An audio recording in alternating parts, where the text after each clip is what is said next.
So Hilary Beckles tells local politicians to stop the hot air about education. That's our top story for today, Friday, November the 17th. I'm Emmanuel Joseph. Thanks for joining us. Former principal of the University of the West Indies Cave Hill campus, Sir Hilary Beckles, is calling on this island's leaders to stop all the hot air talk about education and to gather together the best minds in the national interest. Sir Hilary brushed aside recent criticisms against his one university student per household policy leveled by Government Senator Verla de Pisa last week, who suggested that the campus had lowered its standard in a misguided attempt to fast-track his vision. If the vision is wrong, that would mean that Barbados, as it is now with a vibrant and professional middle class, should not be, because the vision was based upon the realization that the most effective way to take people out of poverty in a post-colonial society like Barbados was to give the majority of the citizens access to higher education and professional training. So if it was wrong, that would mean that I would have to have committed myself to people staying in poverty. I would have to have committed myself to the majority of our families staying in poverty. I would have had to have committed myself to a vision of my country as a socially backward society. In other news now, 15 people were dislocated following a fire last evening at the corner of Belmont Road and Halls Road, St. Michael, that destroyed one house, extensively damaged another, and slightly damaged two others. Pamela Lane, whose house was destroyed, was too distraught to speak to reporters. However, her son Jason Lane said it was a big blow for his mother, who had just returned to work after being unemployed for some time. I'm more devastated for her. She started back a job this week. I guess trying to prepare as best for Christmas coming up, trying to give her grandchildren a happy Christmas, but yeah, kind of difficult right now. Beverly Hughes, proprietor of B&N Varieties Snacket and Bar, suffered extensive damage. She is estimating thousands of dollars in losses, but says she is grateful to be alive. Social Care Minister Steve Blackett expressed regret at the incident. He told Barbados Today his ministry would provide assistance to the affected families. As Minister of Social Care, I would require the agencies under my ministry's purview to jump into action, and of course for tonight would be to find some accommodation for at least two of the families. The other persons involved in the fire would seek accommodation at relatives. I'm in the process now of reaching what available accommodation there is, at least to accommodate them for tonight and probably tomorrow night. And in the meantime, the Member of Parliament, Mr. Richard Seeley, he would put things in place to further accommodate them. Police are continuing investigations. The head of the International Monetary Fund is suggesting that if Barbados or any other Caribbean country wants examples of well-designed fiscal rules that have helped to guide consolidated efforts, it should look no further than Grenada, Jamaica, or St. Kitts and Nevis. Our Marlon Madden is in Jamaica, where the IMF boss tore into regional leaders during a high-level Caribbean forum.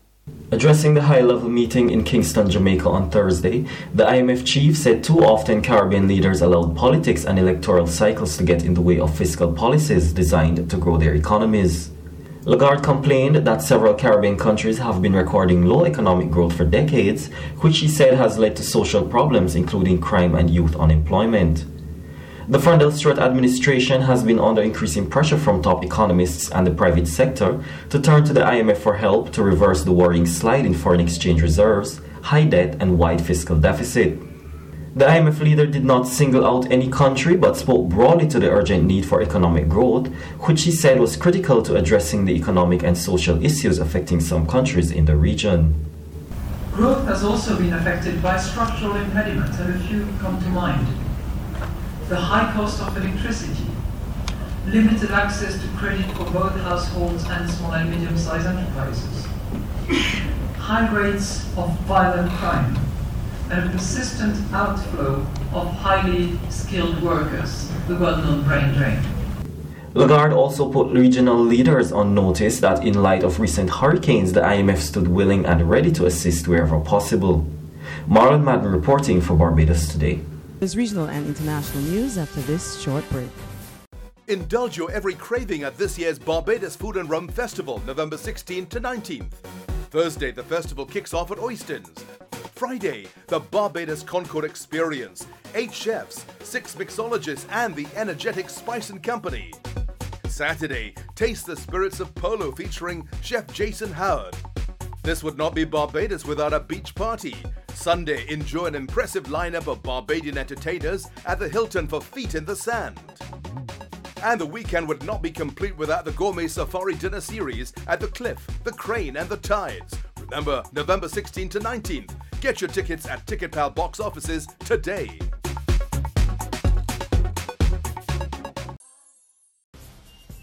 Welcome back with news from the region now. St. Lucia's Social Justice Minister Leonard Montoute is not supporting hanging as the only way to punish murderers.